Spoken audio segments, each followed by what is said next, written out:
The following is a pre-recorded program.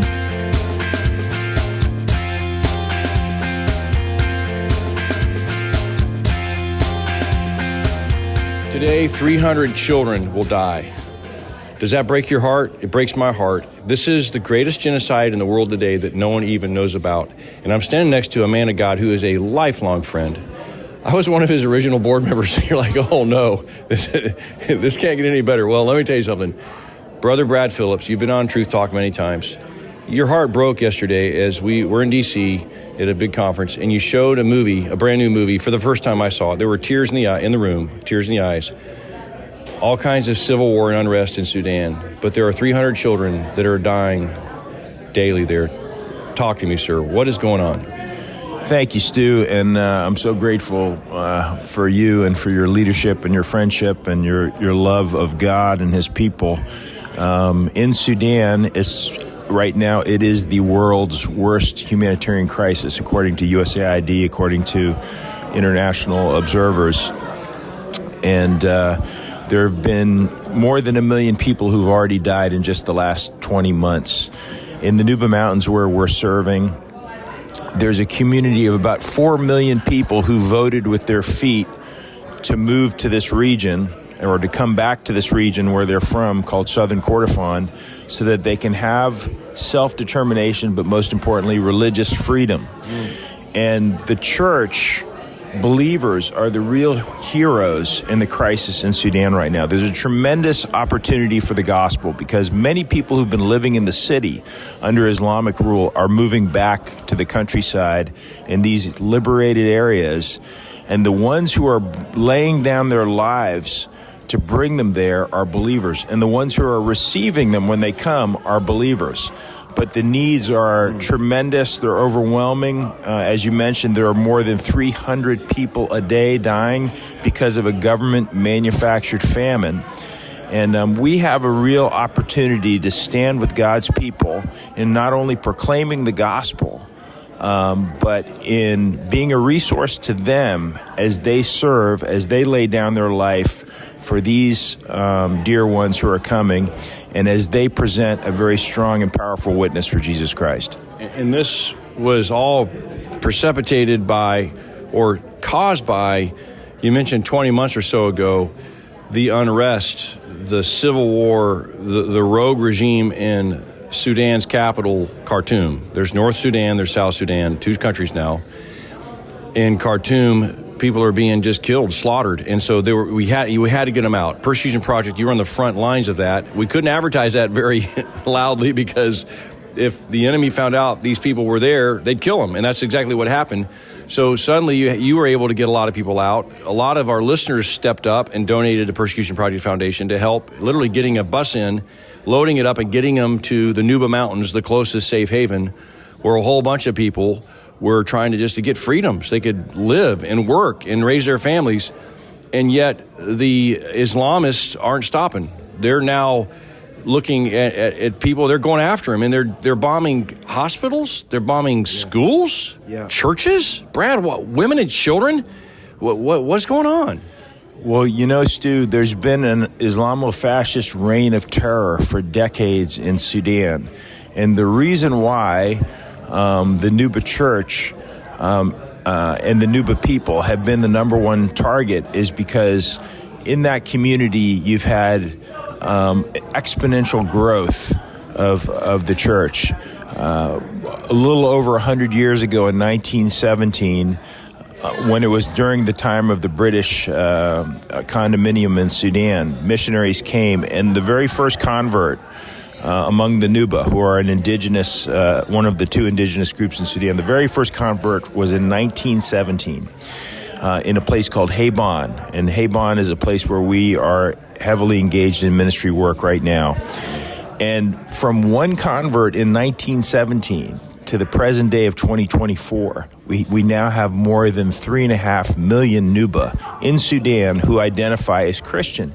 And those Nuba are responsible for spreading the gospel to all the other ethnicities and tribes in the Sudan. And that's why this Islamo-fascist system, an establishment in Sudan that was birthed by the Egyptian Muslim Brotherhood, the Sudanese Muslim Brotherhood.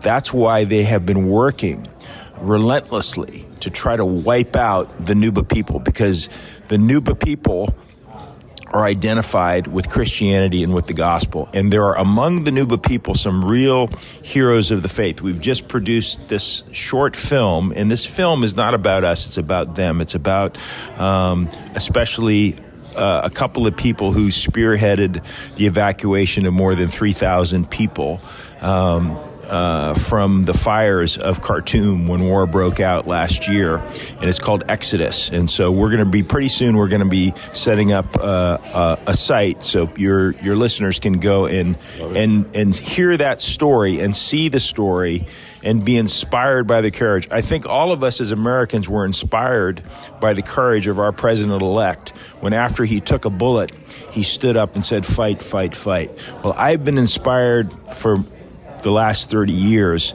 by the courage of believers in the Nuba Mountains who've been standing up and saying, "Fight, fight, fight" for the gospel for the last 3 decades. And when you get to know them, you will love them. And you will be proud for any opportunity that you can to serve them and to be a resource to them. So I encourage you and your listeners, if you get a chance, to visit our website, persecutionproject.org, find out what we're doing, but more importantly, what the church is doing, what God's people are doing in the Nuba Mountains in Sudan. Yeah, and this involves the whole scope of medical missions, medicine, mosquito nets, Bibles. You're trying to equip pastors. You're trying to get pastors on motorcycles. You've had other ministries come alongside because you guys have a way of getting in there, Brad. This is really ground zero of this awful genocide in Sudan. Christians are being slaughtered. Your brothers and sisters in Christ are being slaughtered. But it's interesting that even Muslims are fleeing to this area, and you're leading them to Christ. So there's a lot of Muslim evangelism because they're saying, wait a second, why aren't these people, these Christians, wanting to kill us? They want to love us and share their Jesus with us. In the worst times of history, in the times where it seems like are the darkest of days, that's when the light shines the brightest. And in Sudan right now, there are so many people who are looking up because they have no place else to look. There are so many people that have been under the thumb of Islamo-fascist tyranny, and now 1 million of them, 4 million of them, voted with their feet and moved to an area where they have religious freedom. And there are believers there who are pointing them to Jesus Christ.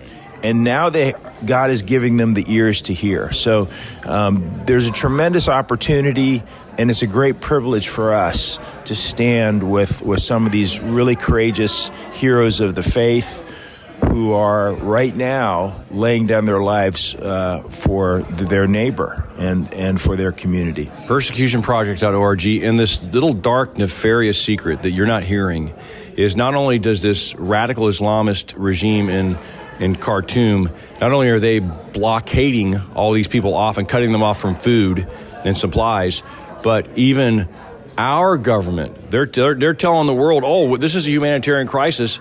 They're causing our government to support that. So that people have no idea how widespread this is, that even our tax dollars are supporting this kind of nonsense, Brad. Yeah, it's unfortunate and tragic that Sudan has really been a missed opportunity for many, many decades from a policy point of view for our government to stand with our natural allies. Those are the people that believe in the things, they're striving for the things that are enshrined in our Bill of Rights, self-determination and religious freedom. Those were at the core of the collapse of the current regime, because this regime has been the biggest not only exporter of Islamo-fascist terror around the world, but practicing terror against their own people, not only based on their race, but based on their identification with Jesus Christ. And so the shame is, and has been, is that rather than standing with our natural allies who are Christians, we have attempted over and over again as a government to reform and to resuscitate and give life support to to our natural enemies. So I pray that that's going to change with this new administration, but our hope is in the Lord. Our hope is not in who's president, who's in the White House. Our hope is in God. And like I said, this is one of the moments, existential moments in Sudan's history. It's a great opportunity.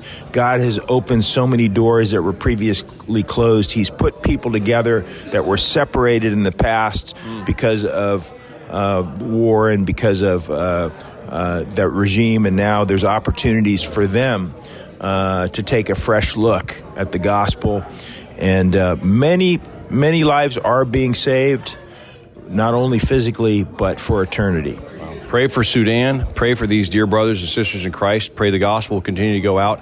And I can assure you, friends, if you support persecutionproject.org, they will get whatever you give them straight over to the field to help these dear saints, these dear souls, with medicine, with Bibles, with relief, with food. And get their newsletter, persecutionproject.org, because that newsletter is like reading Fox's Book of Martyrs. You'll read about heroes. You'll read about what God's doing through these wonderful folks. And, you know, from Medina to these other unsung heroes over there, Brad, who are really laying their life out. They literally are standing people. But you've had Sudanese run faster than you, running from attacks because they were going to block bullets for you. These people are just, they love Jesus, and it shows. I think we need more of what they have, more than they need. They definitely need what we have, but we need more of what they have in terms of their spirit and their love for Jesus, don't we? Well, we really thank God for the work that he's doing there. I really thank God for your listeners who have been a part of this ministry for many years and for your friendship. And let's all just remember to pray for the persecuted church all over the world, and let's remember to pray for our persecuted family there in Sudan as well. Persecutionproject.org. And we're going to throw a link up at some point to this new movie at the Truth Network website, Truth Talk website. Bless you, Brad. Thank you, man. Thank you, brother. Truth Talk.